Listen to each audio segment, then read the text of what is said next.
necesidades y alabanzas. Este es el tema, como ha dicho Ana, para esta mañana. En las últimas décadas, en el mundo del entrenamiento físico, del acondicionamiento físico, se ha descubierto un principio que ha sido clave para el mejor desarrollo del acondicionamiento físico. Es un principio que se llama periodización. Una palabra un poco rara, pero que quiere decir ni más ni menos que los deportistas no pueden entrenar todos los aspectos físicos a la vez, sino que tienen que dedicarse un tiempo a la fuerza, otro tiempo a la velocidad, otro tiempo a la resistencia, etc.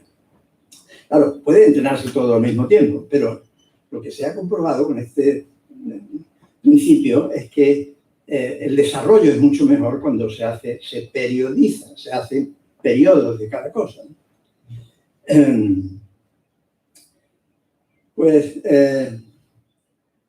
La misma vida humana, creo que para su mejor desarrollo también está periodizada de alguna manera.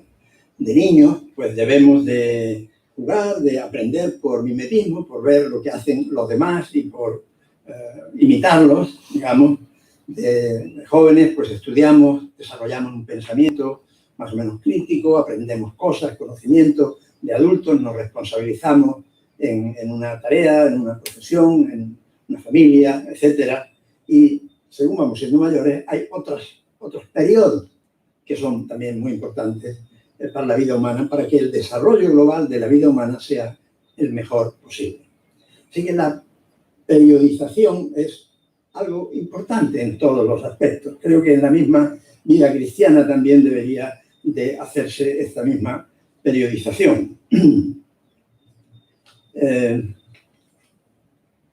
cristiano joven, por ejemplo, pues debería de conocer bien cómo relacionarse con su Señor, conocer la revelación de la Biblia, lo que Dios ha dejado para nosotros, como su palabra.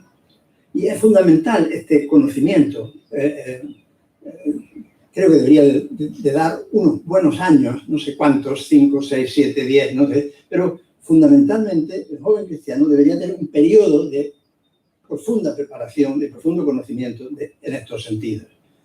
Luego la relación con Dios le irá añadiendo otros aspectos, sin dejar los otros, de esa comprensión.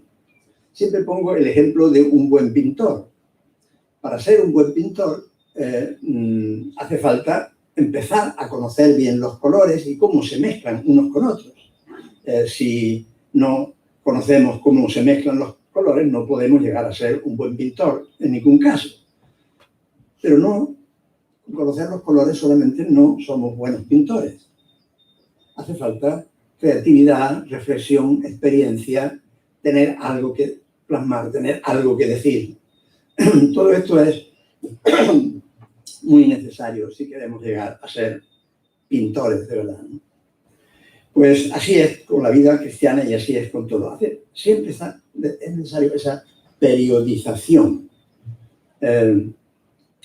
Y si Dios es nuestro mejor entrenador, el mejor entrenador en sí de los seres humanos, porque Él nos hizo, nos mantiene, nos conoce, sabe cómo somos, lo que necesitamos, cómo funcionamos, pues seguramente también utilizará distintos periodos en nuestra vida para desarrollarnos de la mejor manera posible.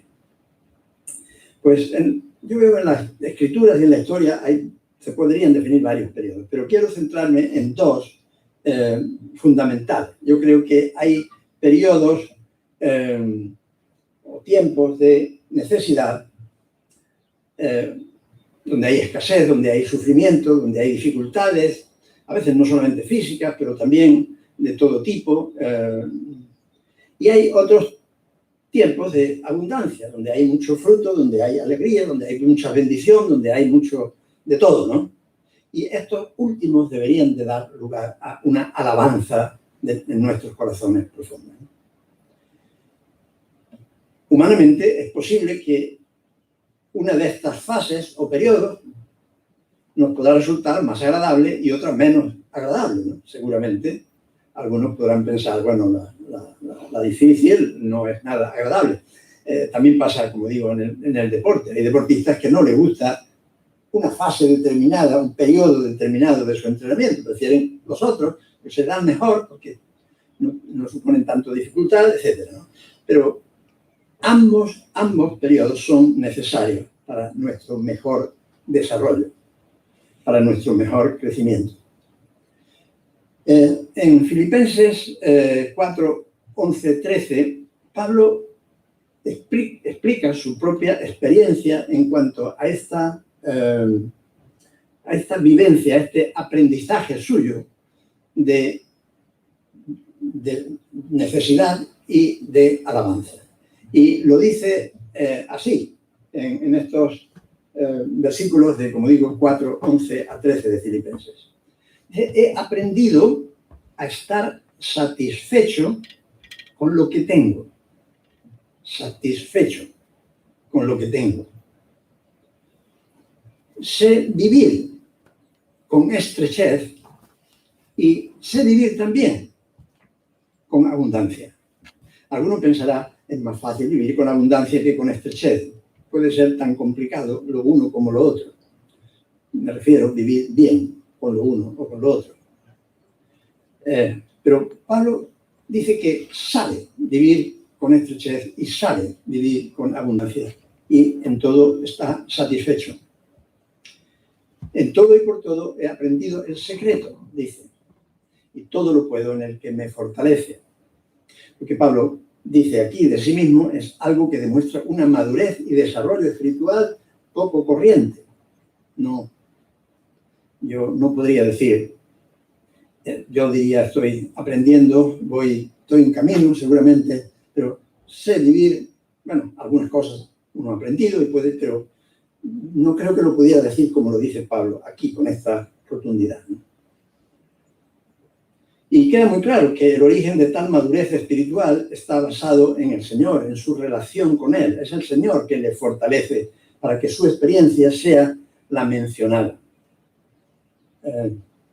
Es idílico esto, es real en nuestras vidas, es algo con lo que nos podemos identificar, en qué medida.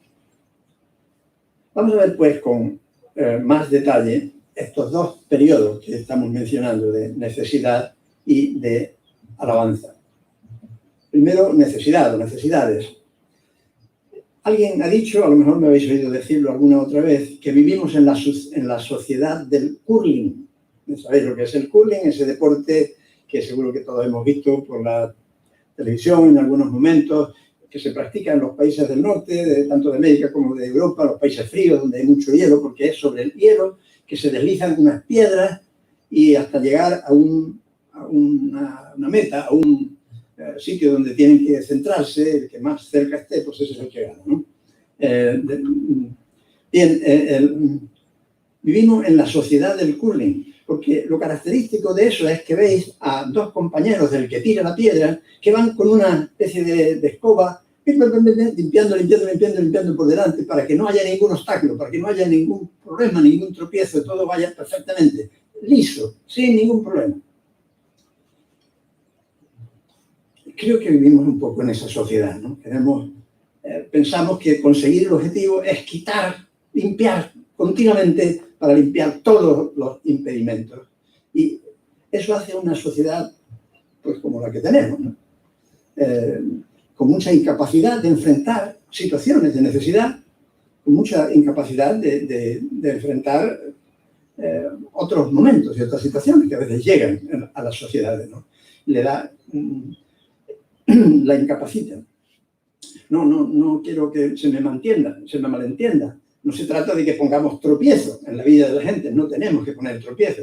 Pero una cosa es no poner tropiezo, otra es centrar la vida en quitar obstáculos a nuestros hijos, a los demás, para que lleguen a su plan. Son cosas diferentes.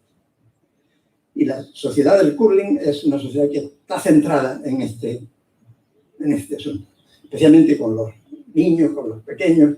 Es tremendo, es terrible, ¿no? Cómo funciona esta sociedad.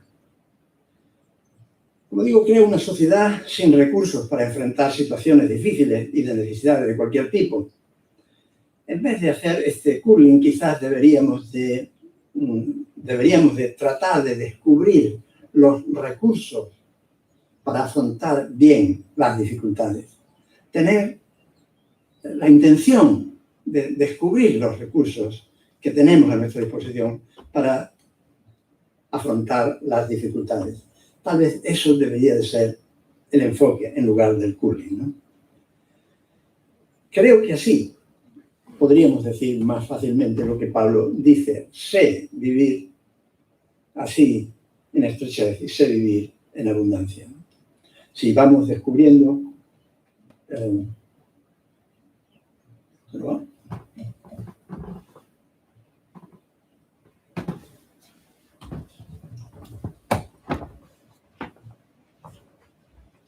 bueno, ahora se pondrá todo de golpe, supongo.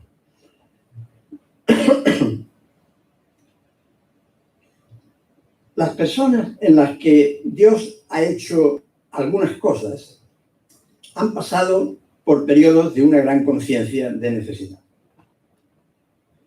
Repito, las personas en las que Dios ha hecho algunas cosas son personas que han pasado por periodos de conciencia, de una gran conciencia de necesidad.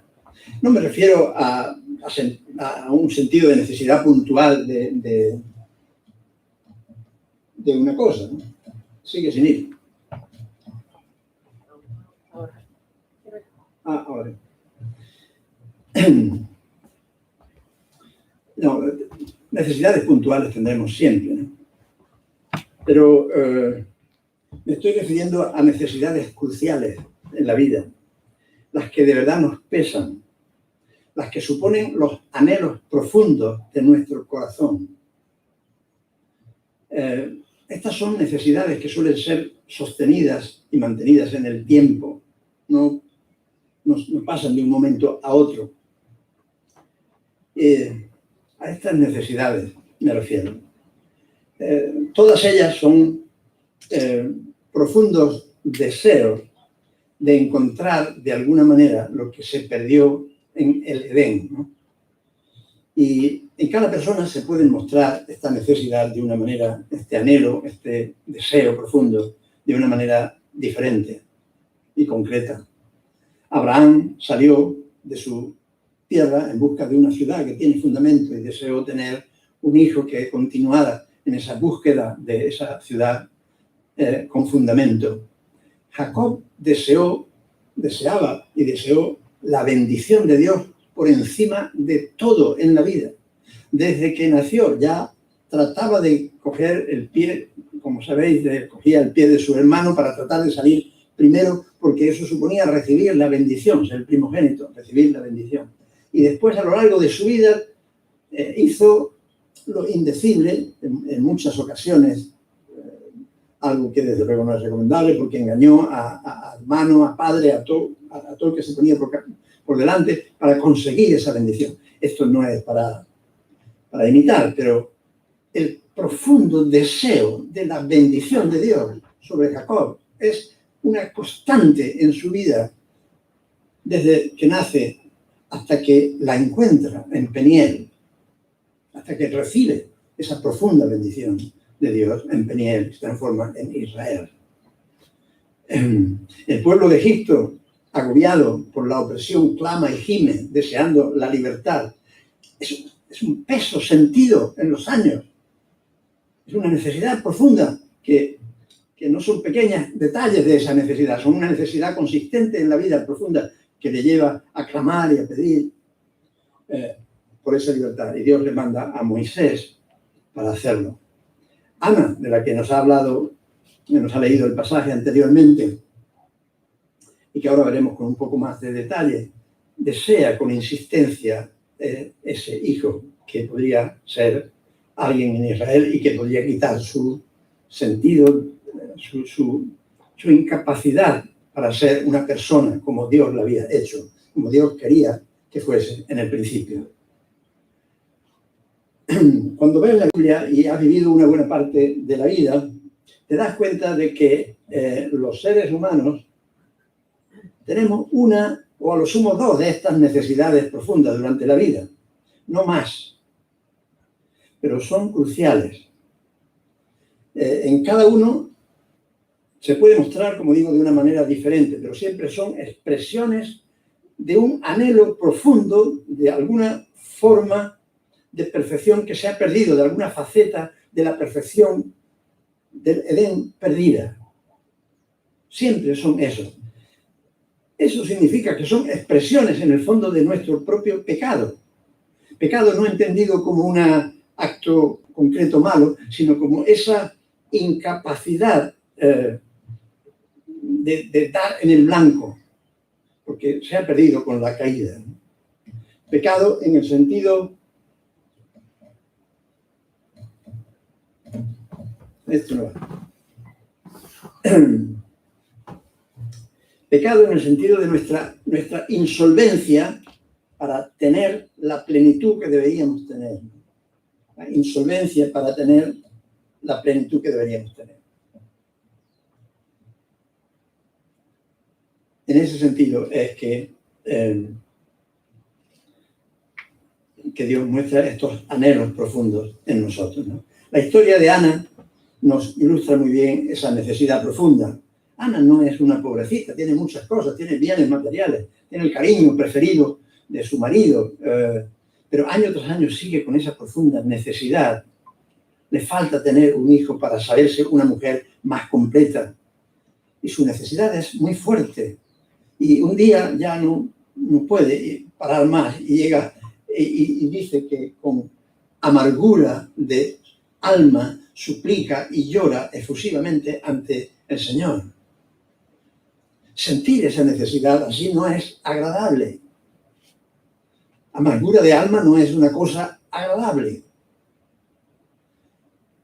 Pero Dios se encarga de que a veces tengamos estas necesidades persistentes en nuestra vida que producen,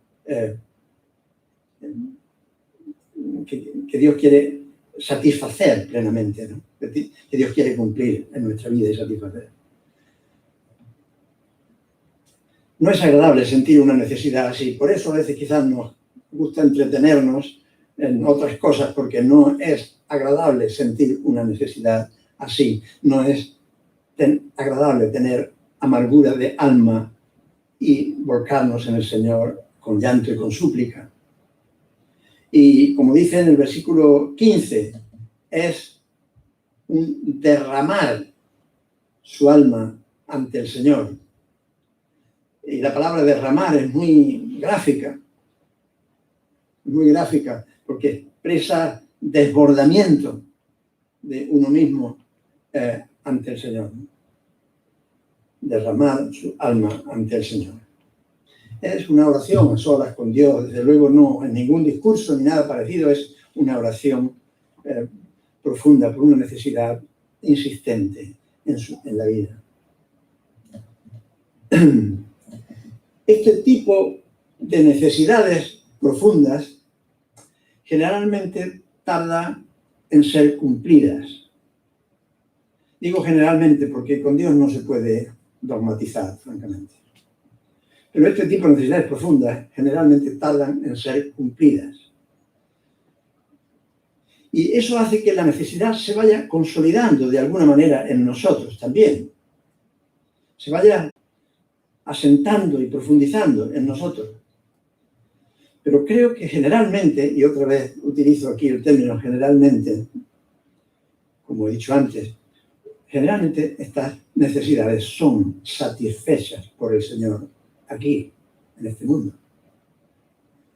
Desde luego, Ana recibió esa respuesta.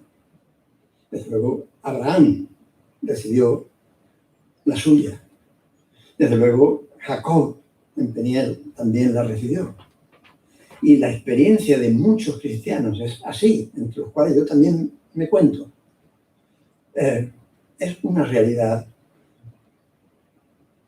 Es posible que, si somos muy jóvenes todavía, de edad, no tengamos, no por nada, sino por el tiempo de vida, ¿no?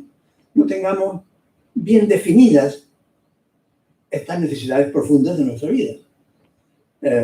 Y se van consolidando también más a lo largo de la vida, ¿no? O es posible que sí, no lo sé.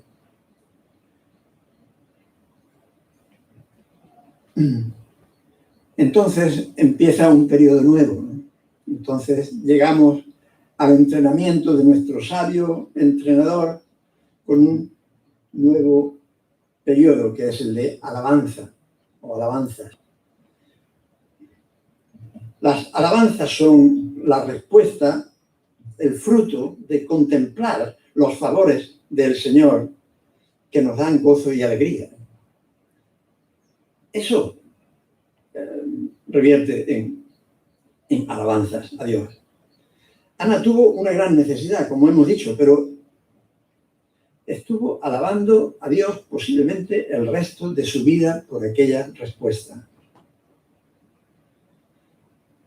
La misericordia y las riquezas de nuestro Dios suelen ser capaces de compensar con creces nuestras necesidades más profundas. Las riquezas de Dios son capaces de compensar con creces nuestras necesidades más profundas. Así que el cristiano generalmente disfruta de larguísimos periodos de gratitud y alabanza, y en ellos el contar y el cantar cada uno de sus favores en la actividad quizás principal de la vida. Como nos dice Santiago 5:13, ¿está alguno afligido, necesitado? Entre vosotros oren. ¿Está alguno alegre? Cante alabanzas.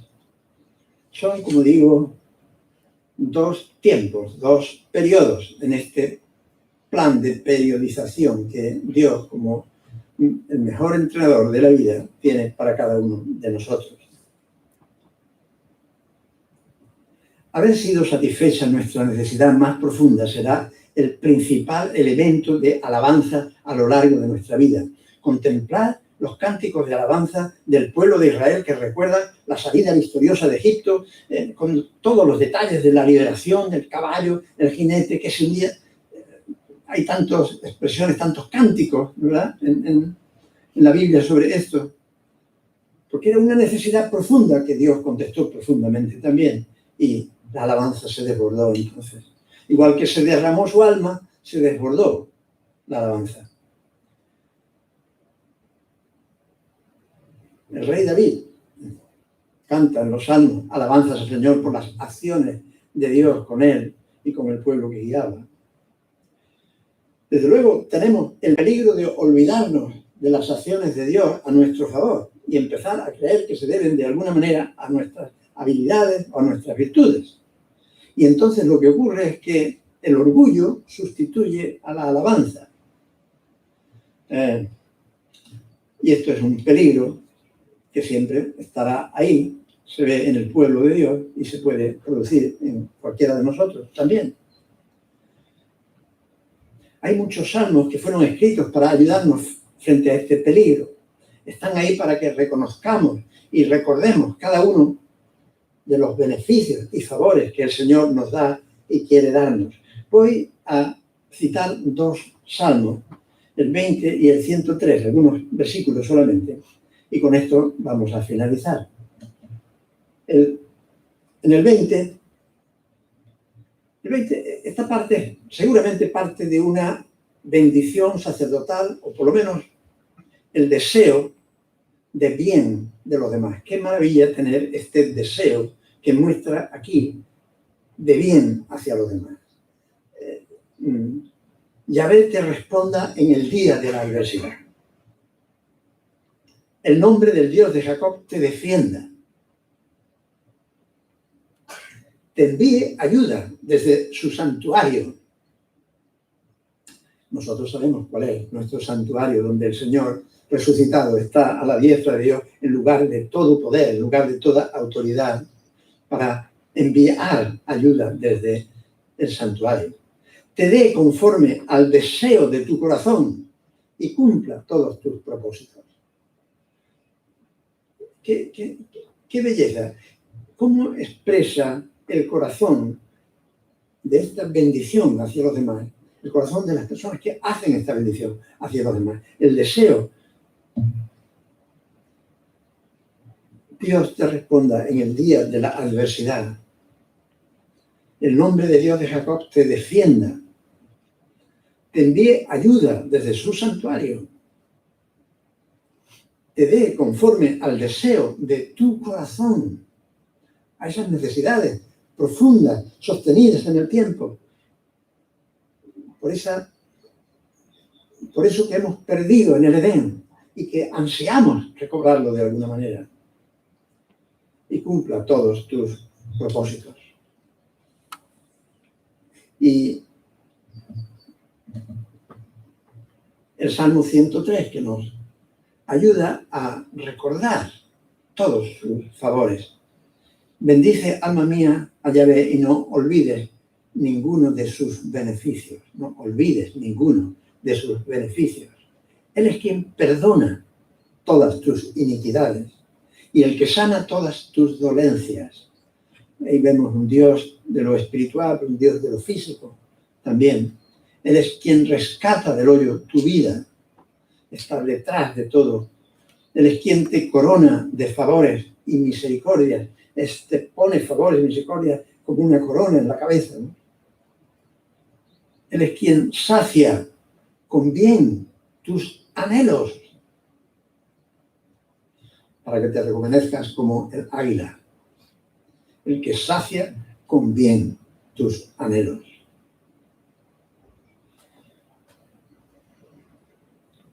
Espero que, y termino aquí con esto, que nosotros podamos, tú y yo podamos seguir añadiendo favores y bendiciones a esta lista. Sigamos con ampliando este Salmo 103, recordando los favores y bendiciones que has recibido, que he recibido, y alabando a Dios por ello, ¿no?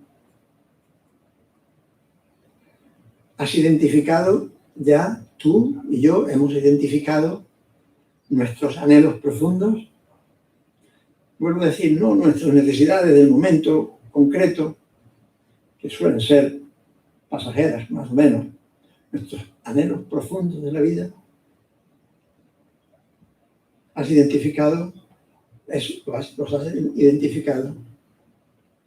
¿Han sido ya satisfechos o todavía estás en el otro periodo de derramar el alma, de tristeza de alma? Los dos periodos son necesarios. Ningún periodo es más importante que el otro. Si estamos en uno, ese es el que nos toca. No lo huyamos. Si estamos en el otro, igualmente lo disfrutemos, ¿no? Pues que espero que así sea en vuestras vidas, en nuestras vidas todas, para el bien de su pueblo, para la gloria de Dios, que reconoce a un Dios vivo, que actúa, que nos recupera de nuestra caída, que va trabajando en nosotros para ser lo que originalmente Él quiso que fuésemos.